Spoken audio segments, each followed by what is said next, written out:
Okay, boys and girls, this is the edited version of She Became Visible. I don't know why StreamYard is not easier to edit. When they say edit, what they mean is that you can take parts out, but I can't find a place where you can put things in. So I'm starting this with an introduction to this podcast with the addition of the tapes or the other YouTubes that I wanted to show you so that this would make a little bit more sense. So I'm going to show you the first example, and then as I play my originally recorded She Became Visible podcast, it will make more sense to you. So thanks for joining me. Thanks for having patience. And if anyone would like to contact me and let me know how to add things to your recorded StreamYard, I would love that. So thanks so much, and let's get started here.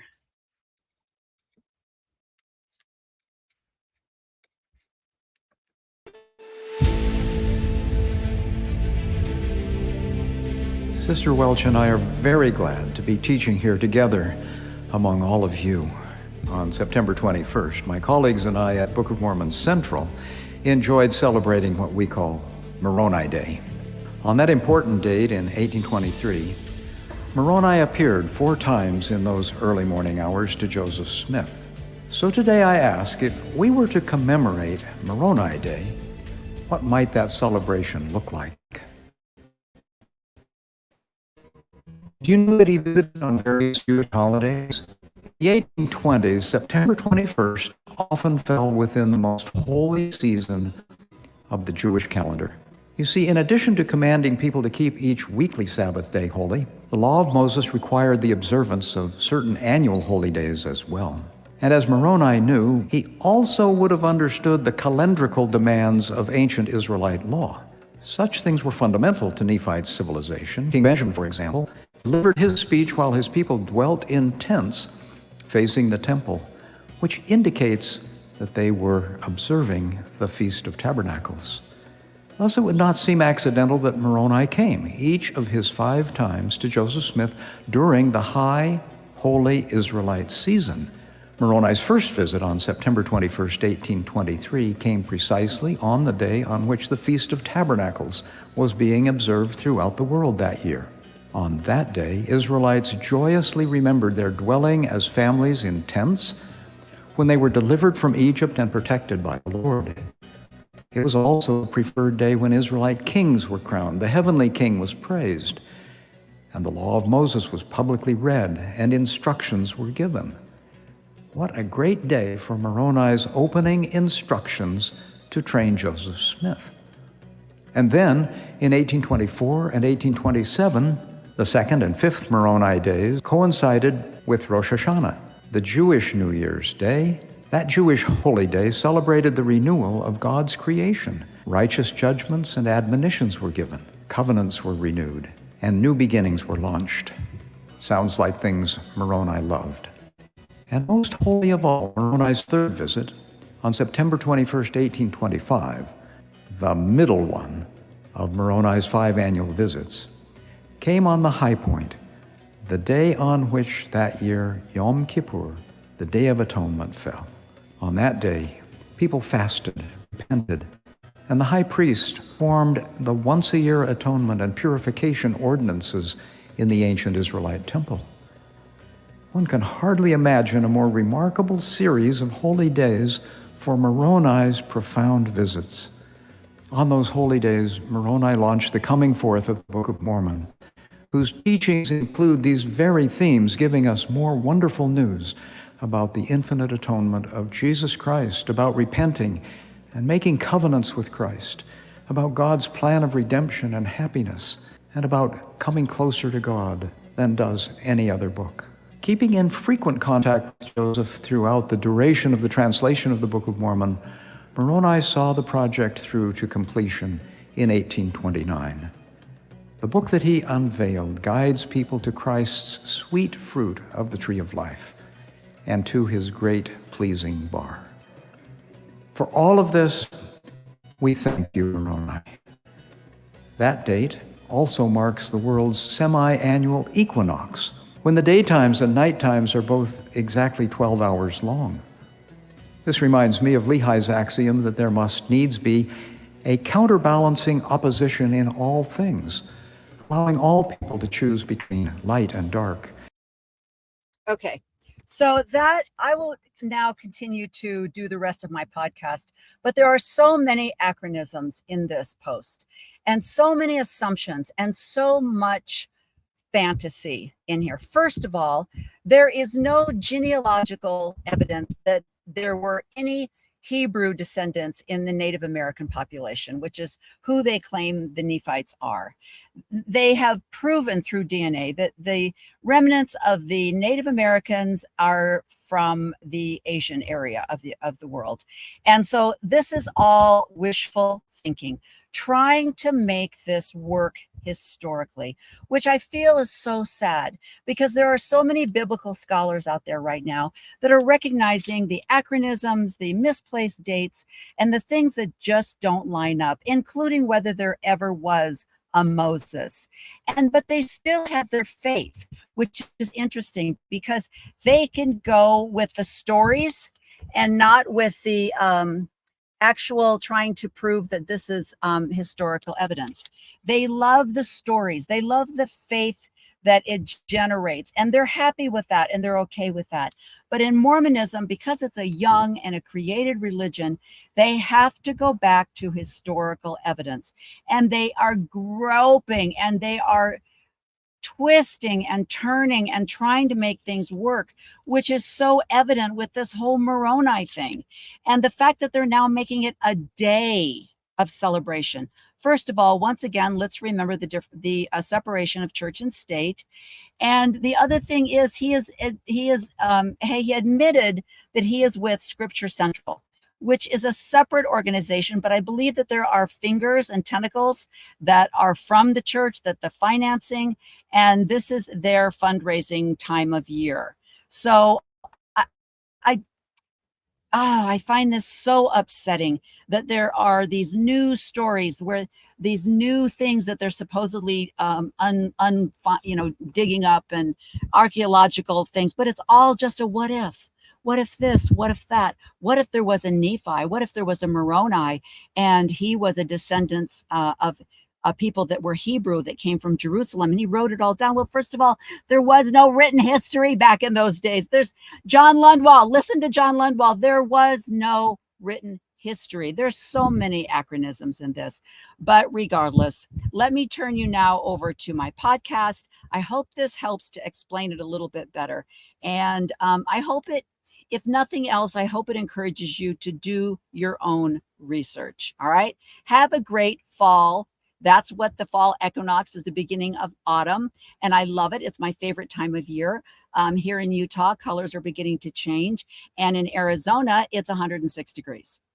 That's why we're in Utah. That's all I have to say. All right. Thanks for joining me today. And don't forget, please subscribe. I never ask for money. I never ask for donations. I never will. What I do want is you following, subscribing, and sharing. That's all I ask. All right. Thanks so much. Bye-bye.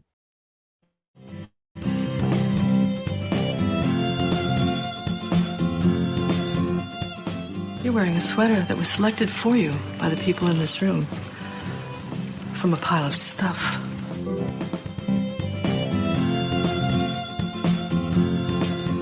Give me a full ballerina skirt and a hint of saloon, and I'm on board. I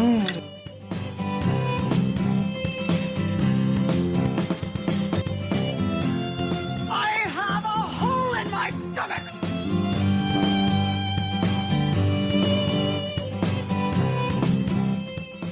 I can't go back. Welcome to the She Became Visible podcast. I'm your host, Renee Steelman. This podcast is my story. It's your story. It's our story.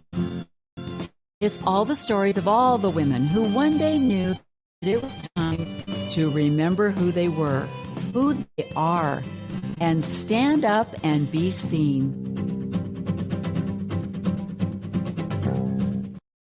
Hello. Welcome to She Became Visible.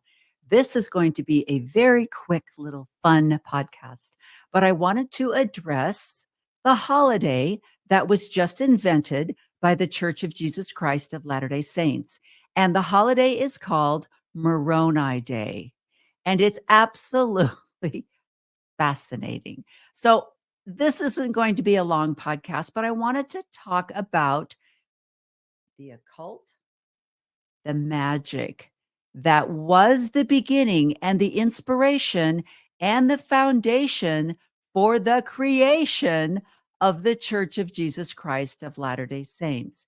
Now, supposedly, Moroni, an angel, randomly appeared to Joseph Smith as a young boy in his room. Now, the funniest part of this story, which the reason why it's so funny is because after over 50 years of being a member of the church and hearing this story, seeing the depictions, the art, everything that was wrapped around this story of Moroni appearing to the young boy, Joseph Smith, it never occurred to me that Joseph Smith did not live in a 5-bedroom McMansion in Highland, Utah. Okay. He was in a small cabin with his brothers and sisters and mother and father. So the idea that Joseph Smith was in his bedroom all alone and this angel appeared to him and nobody else heard or saw anything never occurred to me until I began to research the truth and the historical facts behind the Church of Jesus Christ of Latter-day Saints. And so once I started hearing that, I went, well, you know what? That is kind of odd that none of his brothers and sisters heard or saw where the room just lit up and this angelic figure appeared to him. And nobody woke up the next day and went, dang, Joseph, what was that all about? So just one of the little things that you never think about when you're indoctrinated into a belief and you just go along. You blindly obey because it's part of your faith system. So let's just kind of talk a little bit about the occult, hence my costume for the day. Because September 21st, 22nd, 23rd, 24th, this happens to be the fall equinox.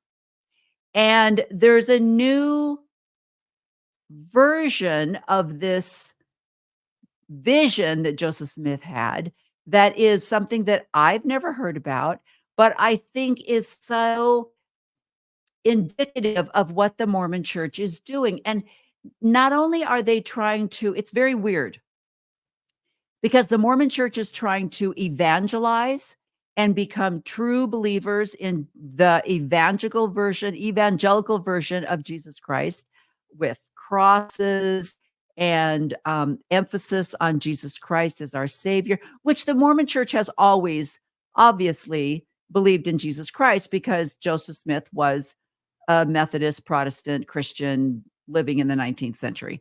So that's what the religion was. That was his milieu. That's the soup he was swimming in was Christianity. So obviously it was based in a belief of Jesus Christ. But the church made an effort to separate itself with more truth than any other evangelical church had. So our again, being a member of the church for over 50 something years, I resigned my membership 4 years ago, but I still keep using the words our or mine or we, and it's a hard habit to break. But so the belief was, yeah, you got your Jesus, but let us tell you the true story of Jesus. So many evangelicals were like, dude, you're Jesus and my Jesus, you're God, my God. We don't believe in the same thing. And Mormons in the past loved that. That was just another proof that we had the true gospel because our Jesus, our God, was different than yours, and that Joseph Smith received those truths through revelation. But things are changing. There's a lot of stuff going on. They're trying to theocratize America. Project 2025 is really adamant in turning the United States of America into a Christian nation. I don't know which Christian denomination they're going to go for, but so I find it interesting that the church is trying to jump on this bandwagon so that they can be included in the theocracy once they take over. But they're also falling back on their Jewish basis, that they want to be connected to Judaism because that's who the Book of Mormon characters were. Jewish. They were Hebrew. They came over to this continent from Jerusalem. So we have to tie those two things together. That's part of the proof soup, right? And so there's a new story kind of being told about Moroni, and why did Moroni come in the fall during the equinox? Oh, was it the equinox? I'm going to try once again to share this with you, and hopefully it will record this time. So let's try this. Of how they are just going to combine the Old Testament with the New Testament, and this is just proof that Joseph Smith knew what he was doing. And so, but I've never heard that before. Never before was Moroni's visitation associated with Jewish holidays. Never before. So this fireside, they go on. At the very end, they do say, and oh, by the way, it also fell on the fall equinox. You're like, yeah, that's more truth. Now, here's the deal. Since 2019, when I first started researching church history, I have read a lot of books, and I can't go into everything that I have learned right now. That's your job. So what my job is to inspire you to go and look at the true historical history of the Smith family, how his mother was into the occult, not in a presentism way, because what is considered the occult in 2024 and what was considered the occult in the 19th century are completely different, because we have more knowledge, we have technology. In the 19th century, it was almost like looking back on Greek mythology. They're trying to understand the seasons, the droughts, the floods, the things that were happening that were causing such strife in their lives. And they're trying to understand it. And the desire to understand brings about these mythological stories. So with that in mind, let's just kind of show a little bit about this, on Sunday, September 22nd, this Sunday, 2024, autumn begins in the Northern Hemisphere from an astronomical phenomenon called autumnal equinox, giving way to the period in which the Earth begins to move away from the sun in its orbit, giving way to shorter and colder days, as well as the end of the rainy season. Now, in Greek mythology, the fall equinox marks the return of the goddess Persephone to the underworld for 3 months, where she is reunited with her husband, Hades. Harvest festivals in Great Britain had their roots in fall equinox since pagan times. And I thought that was very interesting because, again, Greek mythology blends and bleeds its way into Christianity. And there's just this constant renewing, rewriting history to make it more palatable for the modern age. And that's exactly what the church is doing with this new connection to Judaism. It's like, what the heck? It's insane. So this is a letter that I'm just going to briefly, because I want you to look this up. This was in the Los Angeles Times. It was an article by John Dart, and it's a letter revealing Mormon founders' belief in spirits and the occult, released. And he writes in this article, the Mormon Church on Friday released photographed copies of an 1825 letter written by church founder Joseph Smith Jr., the oldest ever found in his hand, in which he suggests occult methods for finding treasures guarded by some clever spirits. The letter then adds a new evidence that the origins of Mormonism were underwoven with magical lore. Church leaders acknowledge only his work that they own only this week, that they own the letter, whose contents were recurred as long as a year ago. I'm having a hard time reading it. Let me see if I can make this a little bigger. There we go. Its release comes in the heels of the announcement last week at the Mormon History Association meeting that an 1830 letter written by Martin Harris, Mormonism's first follower, was authentic in spite of Harris's seemingly bizarre report that Smith told him a white salamander guarding the golden plates, later the basis for the Book of Mormon, in 1823 turned into an old spirit who fended off Smith, striking him 3 times. Angel named Moroni. The official Mormon story mentions no salamander, a mythical figure long familiar in occults, but instead says that Smith was denied immediate possession of the plates by an angel named Moroni, who is depicted widely in Mormon statuary and paintings. Several prominent Mormon historians say that together the 2 letters establish Smith's involvement in popular folk magic, and that's just the beginning. And he goes on to say that, let's see if I can make this one bigger as well. Ooh, I don't know if I can. The official Mormon story mentions no, I can't really see it, so we'll just go on from there.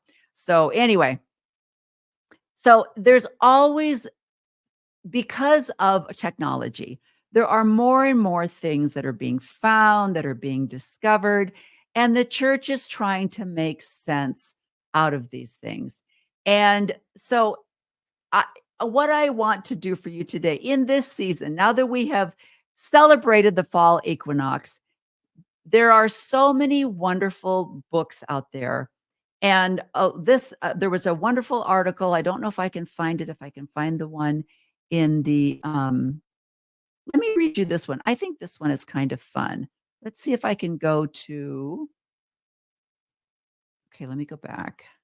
Let's see if I can share this one with you as well. And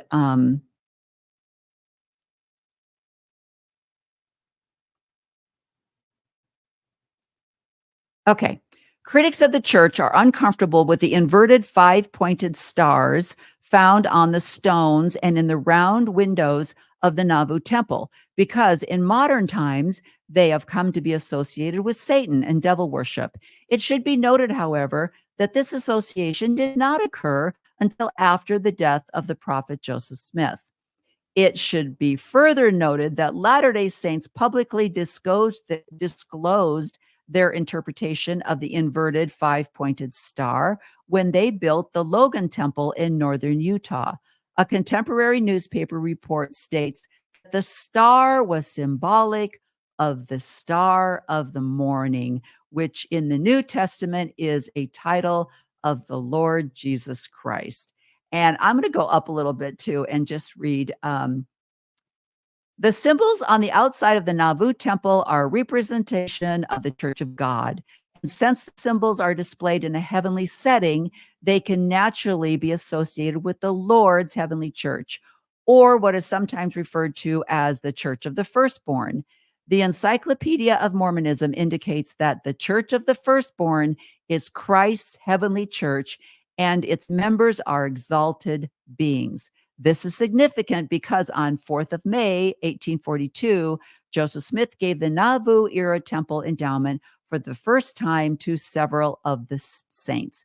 The prophet said that these ordinances consisted of washings, anointings, endowments, and the communication of keys pertaining to the Aaronic priesthood, and so on to the highest order of the Melchizedek priesthood, setting forth the order pertaining to the Ancient of Days, and all those plans and principles by which anyone is enabled to secure the fullness of those blessings which have been prepared for the Church of the Firstborn. Now, I find that hilarious that that they're calling this the Church of the Firstborn, because it goes back to the historical truths where in 2018, when President Nelson took over the power, and became the dictator for the authoritarian corporation, he finally had the authority to change the name and tell everyone that the Lord specifically said this church should be called the Church of Jesus Christ of Latter-day Saints, and we should no longer refer to it as Mormons, because it is a, what was it? It's a gift for Satan, a something for Satan, and it offends the Lord. I can't remember what gift it was or whatever for Satan, but it's absolutely absurd. Anyway, so I just want to wish you a happy fall equinox and tell you to go outside your comfort zone, do a little bit of research, find out about Lucy Mack Smith, her history, find out about the things that were all involved, the talisman, the cloth, the occult symbols, the occult ritual that Joseph Smith would use when he would do his, treasure digging. And it's all based in pagan occult practices, which were, again, very popular at this time. It doesn't make him unique or weird for that time. It makes him a part of that time, meaning that just because he creates a revelation, puts it in a canonized book, does not make it truth. And I wish I could find, there's another, I wasn't able to download it. There's a restriction on a lot of things that you try to download it, but I'll try to see if I can snag a clip. But there's a lot of, because of the political environment right now, there's a lot of people giving a lot of interviews on what is truth. And there are some that I found that I'm not able to clip, I'm not able to include. They don't let you download it, which is very frustrating. But there's just so many people explaining what is truth and why is truth usually not the tool that's used, because in order to present something in a truth forum, it requires a lot of research. You have to validate, you have to back up your opinion of why this is truth.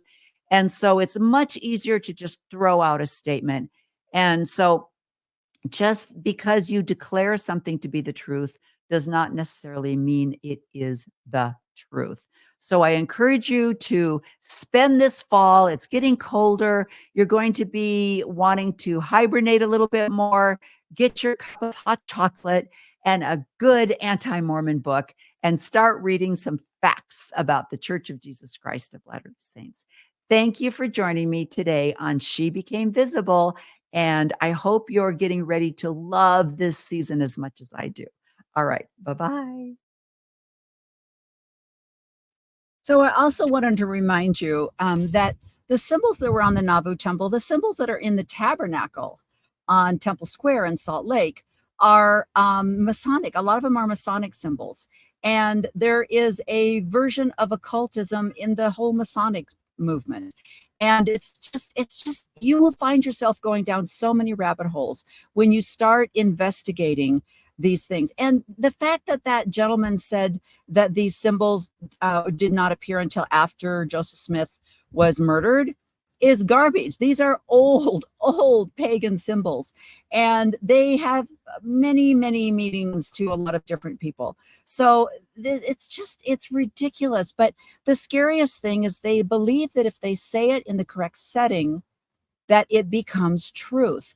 And because of the setting, people believe it. And that is even more dangerous. So once again, do your homework. Look at Dr. Michael Quinn. Read some of his things on the mythology in the church and the occult. Just type in the occult in Mormonism. John DeLynn in Mormon Stories has covered it. Mormonism Live has covered it. There's so many podcasts out there that have talked about how the occult played a big part in Mormonism. And so this whole idea that this Angel Moroni was a Jewish man and he decided to come and visit Joseph Smith during the Jewish holidays. First of all, let's talk about when those Jewish holidays were instituted, because they do not go back as far. If I am not mistaken, the holidays and the written Torah do not go back that far. I think there's some anachronisms in those dates. So I think that would be very interesting. I would love to talk to Dan McClellan on this, because this is, I just don't think this makes sense chronologically. So anyway, just more information. I hope you enjoy it. It's just a fun little podcast, and I really, really had a good time doing it. But again, it sends you down a lot of different rabbit holes. So thanks for joining me today. And let's see if we can get this thing closed up now properly. All right, this time I'm really going to say goodbye. Goodbye.